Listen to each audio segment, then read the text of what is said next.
It was late evening, and the dim golden light of the kitchen fell softly across the tiny apartment. The clinking of dishes echoed gently through the room as Emily stood by the sink, her hands dipped in warm, soapy water. Her back ached from the long day, working double shifts at the diner and then coming home to cook, clean, and tuck her little boy, Liam, into bed. But tonight, Liam wasn't sleeping. He had tiptoed out of bed and was standing beside his father, Daniel, who had just returned home after a long week away for work. Daniel leaned against the doorway, tired but smiling, watching the small domestic scene unfold. His wife washing dishes, her hair tied up messily, her apron stained with flour, yet her face glowing in the yellow light like something out of a dream. Liam tugged at his father's hand, his innocent eyes wide with curiosity and admiration. "A daddy," he whispered, his tiny voice breaking the silence. "Mommy's cleaning dishes, but she looks like a princess." Daniel's breath caught. His son's words pierced deeper than he expected. He looked again at Emily, her fingers moving gracefully through the suds, her shoulders slightly hunched but elegant, her eyes calm though weary. He saw what Liam saw, not the fatigue or the struggles, but the quiet strength, the beauty that shone not from luxury, but from love. "She does, doesn't she?" Daniel whispered, his heart swelling. He knelt beside his son, still watching her. "You know, buddy, real princesses don't just wear crowns or live in castles. Some wear aprons and hold the whole world together with their hands." Liam's eyes lit up, the way only a child's can when they discover a new kind of magic. "So mommy's a real princess?" he asked. Daniel smiled. "The realest one there is." Emily turned, a playful grin on her face. "I can hear you two whispering over there. What are you plotting?" Daniel chuckled and walked over, wrapping his arms around her waist from behind. "Just telling our little prince the truth about his royal mom." She laughed softly, shaking her head. "Royal, huh? If only royalty came with less laundry and more sleep." But even as she said it, there was warmth in her voice, the kind that comes from being loved and seen. Liam came running and hugged her legs tightly. "Mommy, you're my princess," he said with pure sincerity. Emily froze, tears welling up in her eyes as she looked down at him. "Oh, sweetheart," she whispered, kneeling and cupping his face. "You make me feel like one." For a moment, the tiredness vanished. The dishes, the bills, the struggles, all of it faded under the glow of that small, perfect moment. Daniel watched them and realized something powerful. That love, in its simplest form, could make ordinary moments feel extraordinary. He thought about how many times he'd come home exhausted, missing dinners, missing laughter, missing her.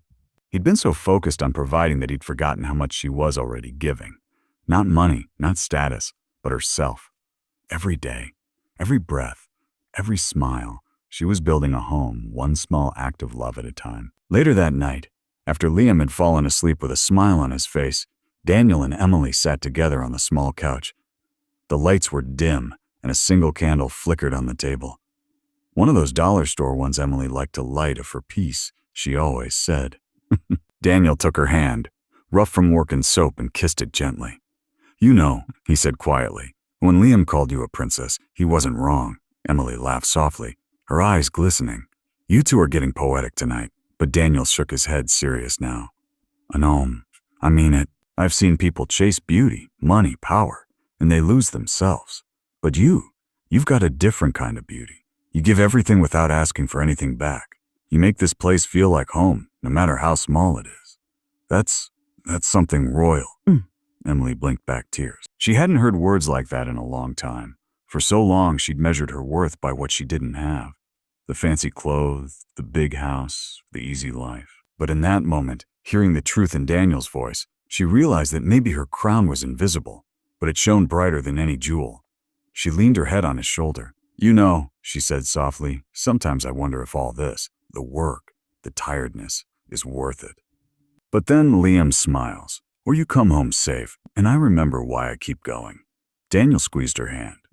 "We're the reason we can keep going." The next morning, sunlight poured through the window. The house was still small, the sink still full, and the bills still waiting on the counter. But something had changed. Emily hummed as she made breakfast, the melody light and hopeful. Liam sat at the table, drawing a picture with crayons.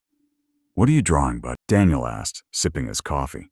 Liam grinned proudly. "It's Mommy. She's wearing her crown and washing dishes." Daniel burst out laughing. And Emily turned, her cheeks flushed but smiling.